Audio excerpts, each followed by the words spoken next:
mismo la Super 7.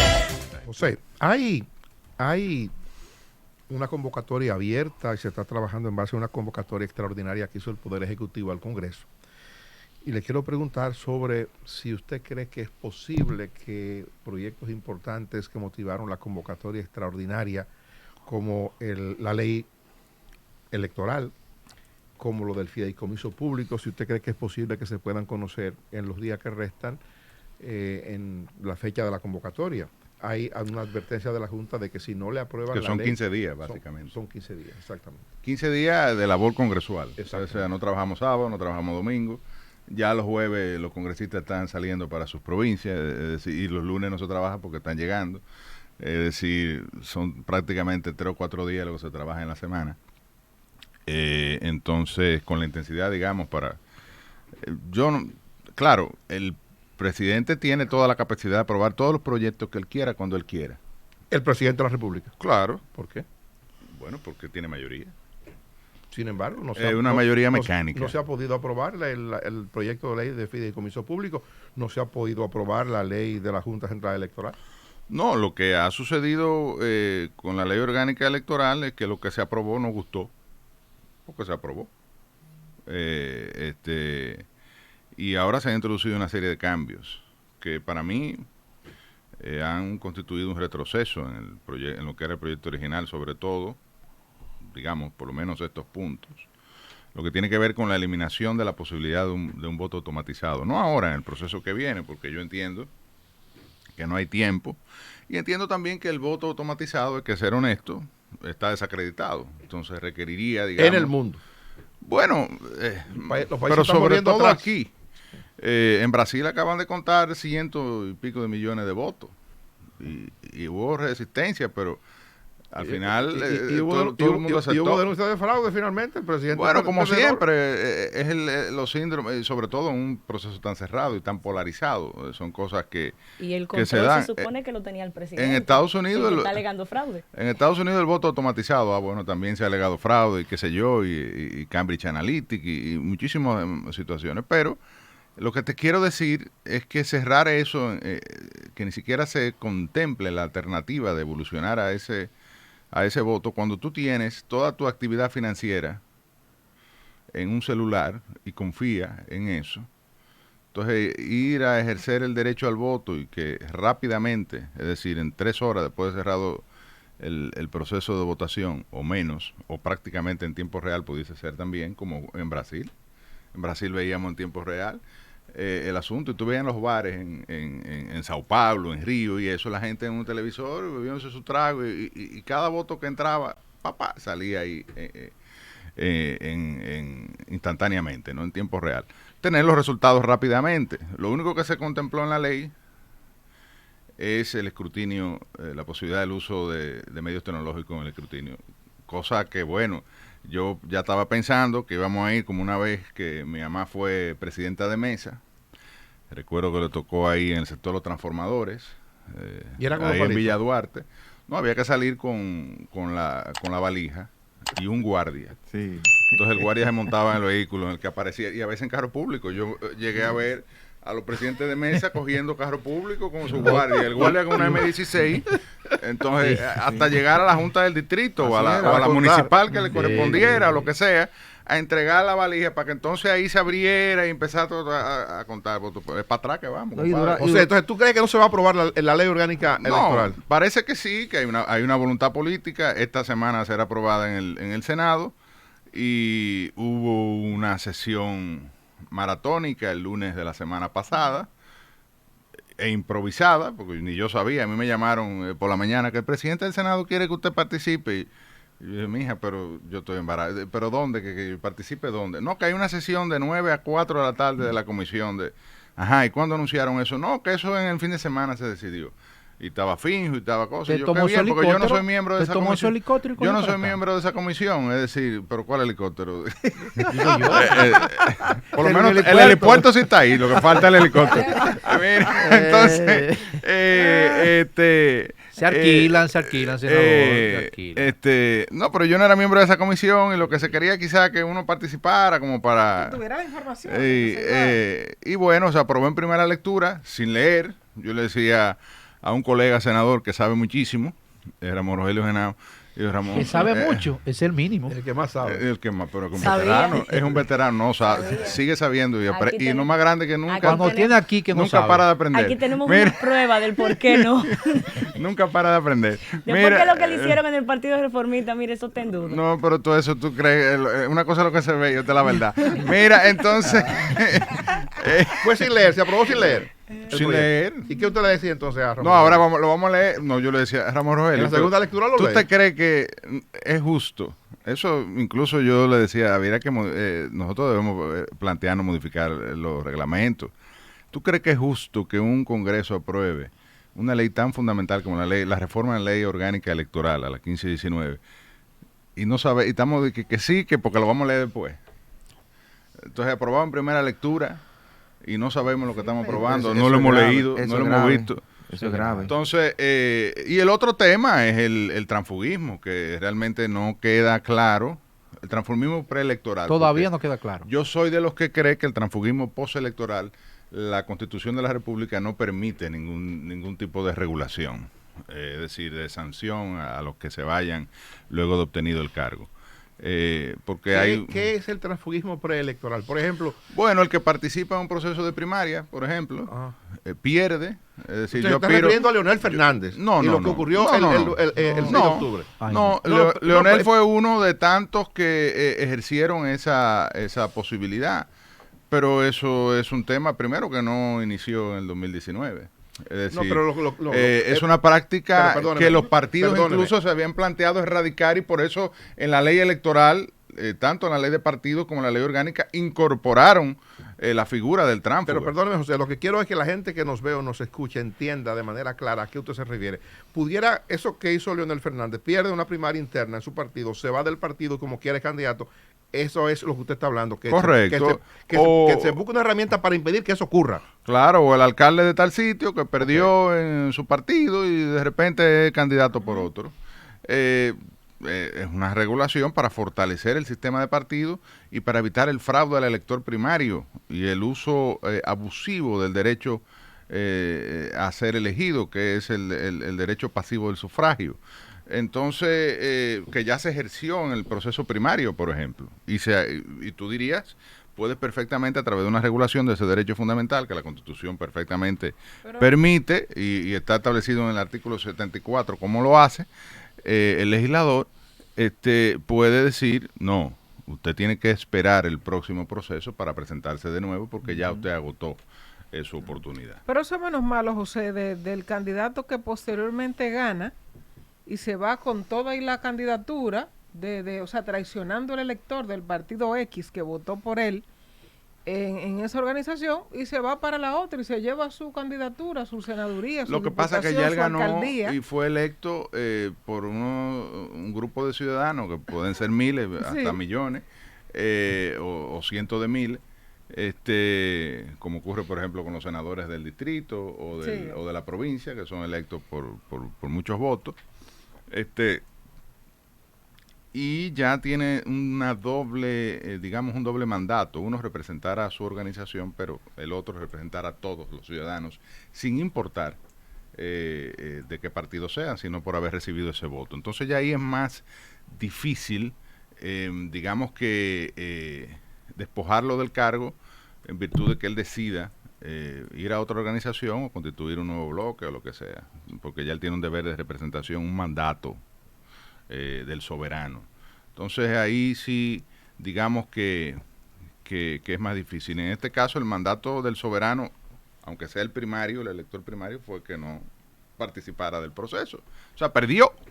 Y entonces él se presenta y logra la candidatura y eventualmente el cargo, por una doble presentación utilizando la figura esta del transfugismo. José, nosotros lo que planteamos que sea mejor regulado. ¿Hay alguna línea del partido? Veo que hay una nota de una rueda de prensa que tiene el partido hoy a las 4, está convocando. ¿Sabe si el partido va a referirse a esos temas? Habrá que ver, porque es que el partido transita a veces, discurre sin explicarle a los senadores, a los congresistas qué es lo que va a hacer.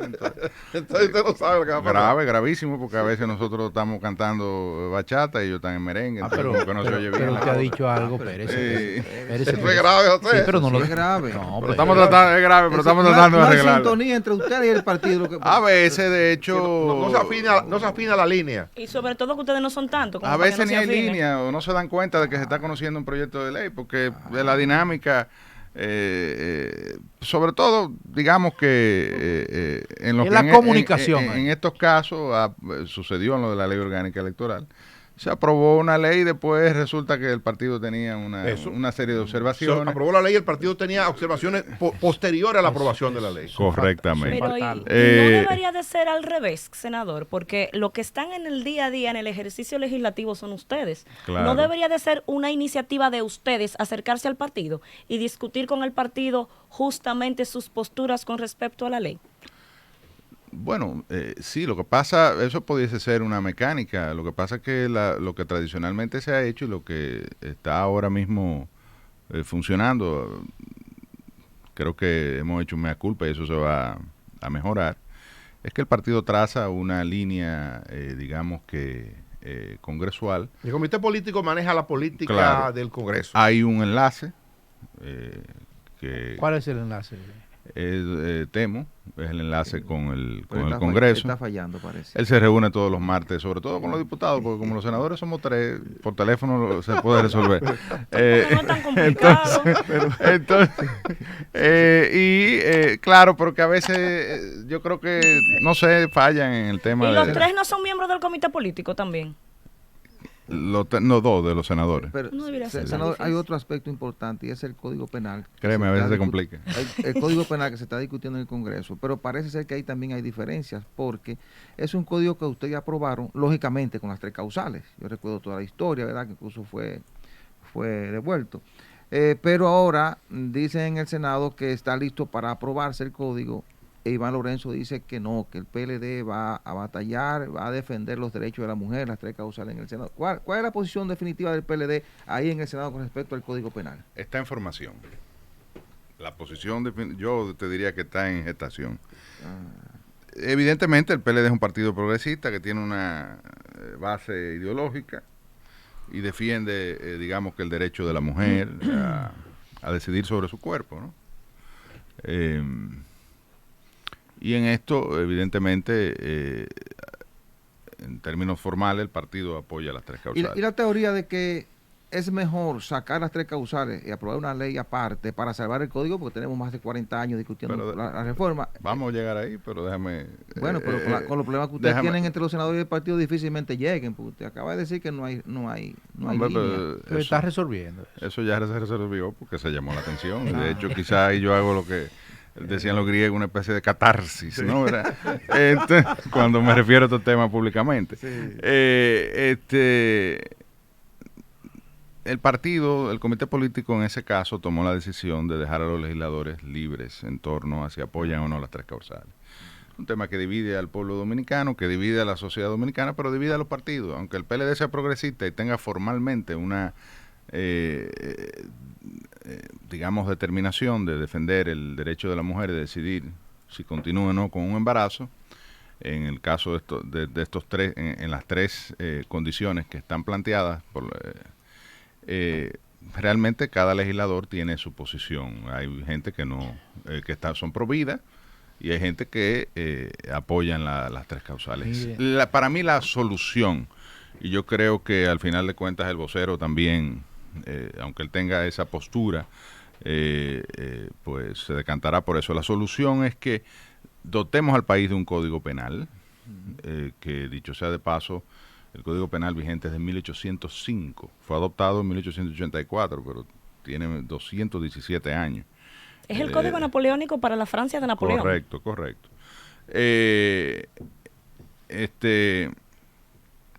Es aprobar el Código Penal sin las tres causales. ¿Cómo se decidió? Dejar eso por una ley especial que ustedes saben que nunca va a existir. Sí, porque esos son de los bajaderos. Y nunca va a llegar. Sí, vamos a buscarle una vuelta. Vamos a buscarle un bajadero. Eso es Made in República Dominicana. Esta es la fórmula. Vamos a dejar eso para después, que después nunca va a llegar. Y vamos a probarlo así, de esta forma. Y eso será una lucha, de los grupos Mire, que senador, apoyan el tema de las tres causales. Según los números que nos mostró Dani Alcántara la semana pasada, usted es de los pocos senadores que va a repetir, de los poquísimos. No me diga. Sí. Pero mira. ¿Y cuando yo voté Como me dijo un amigo mío del gobierno cuando me dio esa noticia, bueno, te tengo una noticia buena y otra mala, y yo, tírame la mala adelante. No, que ustedes van a sacar pocos senadores. Y yo, ¿y cuál es la buena? No, que tú eres uno de los que va a salir. José, pero nada, el PLD se está cosas. fortaleciendo y creciendo y eso. Dos cosas. Una, Eso no va a ser así. nos están comunicando en este momento que parece que algunos residentes en las comunidades cercanas de Montegrande han impedido la entrada hoy a los trabajadores de allá a la presa y están alegando que el gobierno no la ha cumplido y que ellos no pueden entrar si no hablan con ellos. Ah, qué bueno que tú me recordaste esa parte. Mira. Bueno, no, eso es una información de ahora, me están pasando esto ahora. ¿Qué está ocurriendo? Lo que ocurre es que hay un grupo de gente que vivía ahí, de parceleros del asentamiento del Instituto Agrario Dominicano, en los poblados precisamente de Montegrande y otros poblados cercanos a la presa o impactados por las obras civiles hidráulicas. Y esta gente, primero, se le construyó un centro poblado que ahora se va a inaugurar, que dicho sea de paso fue dejado prácticamente listo por el gobierno pasado. Y el otro componente es la asignación de tierras para la producción agrícola. Y esa tierra ahora mismo no aparece. El director del INDRE, yo le pregunté, me dijo que se había asignado originalmente en el proyecto unas tierras en Vuelta Grande, eso es por detrás de Vicente Noble, pero que cuando fueron, las tierras ya estaban ocupadas por otros parceleros, por otro proyecto originalmente que tenía el Instituto Agrario Dominicano. Luego se buscaron otras tierras que resultaron estar bajo uno de los esquemas de protección de la ley de áreas protegidas, y además el agua que está subterránea muy salobre, no permite la producción agrícola, y hoy en día se está construyendo una solución en torno a eso. Y evidentemente que los sectores sociales de la zona, los mismos parceleros, los que han sido desmovilizados, están muy preocupados porque el gobierno no le da solución a esta situación, que yo espero se resuelva y que se haga una justicia, porque aunque el proyecto es muy necesario, no puede realmente provocar un impacto social negativo en un grupo que es el que debería ser el mayor protector de la presa, ¿no? Que es precisamente donde está la obra. Bueno, pues parece que esa gente han tomado acciones porque están escuchando el programa. Están en eso hace tiempo. Están escuchando el programa y nos han pedido que le pregunte sobre esa situación. Una última pregunta, José. ¿Cómo va el virtual candidato presidencial del PLD? ¿Cómo va la campaña? Bueno, ¿Ha aprendido? Bueno, yo pienso que aprendió desde que salió electo. Es decir, primero obtuvo una victoria contundente a lo interno de la organización. Que aunque hay gente que se ha molestado por el resultado, pero nadie lo ha cuestionado, porque evidentemente ganó de una forma contundente, ¿no? Más de un 60% de la participación.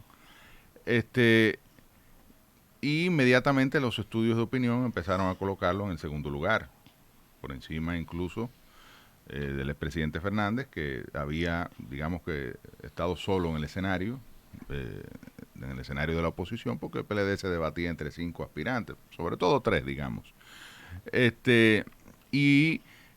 Hoy en día lo que se está viviendo es un proceso de crecimiento de ese proceso, de esa candidatura, perdón, de esa oferta electoral. Abel Martínez es la única figura de relevo dentro de ese proceso, una figura fresca, aunque es un candidato de experiencia porque ha ocupado distintas posiciones públicas, tiene una hoja de éxito en el servicio público, la última, digamos, y más referenciada es su labor como alcalde de Santiago. Hemos estado estructurando todo lo que es el engranaje de campaña a nivel nacional, El Partido de la Liberación Dominicana es el único partido del sistema, oigan esto, que tiene una estructura definida, una maquinaria electoral en cada rincón del país. Incluso cuando se dan estos escarceos, no debería suceder, pero es bueno. Cuando mi querido amigo Ramón Ventuja Camejo manda una carta quejándose, porque él quiere participar y no, quizá no se sintió que se le tomó en cuenta o que no se le dio la preponderancia. Eso se resolvió. Lo que quiere decir que hay un deseo. Camejo ya está cómodo, tranquilo. Sí, Camejo, bueno, no Ay, estaba claro. ¿y ustedes están reservando cosas? Quizás no tenía claro qué papel iba a jugar. ¿Y ustedes están reservando posiciones? No, pero me refiero en las posiciones dirigenciales de campaña. Ah, ok. Es decir, en las coordinaciones de campaña, los directores de O sea estrategia. que la gente está guapa por trabajar, pero eso es un buen, Porque no sé, punto. porque Entonces. quizás no se le dio trabajo. Exacto, una eso es lo buena que te señal, quiero decir. claro. Pero eso se está articulando a nivel nacional y ya digamos que la campaña en los próximos días tomará su camino, ¿no? En todo y cada uno de los rincones del país. Don José, gracias por su tiempo. José ¿Cómo del no? Castillo Siempre a Sabiñón, la orden. senador de Barahona, dirigente del Partido de la Liberación Dominicana. Allá Vamos. Mismo la Super 7.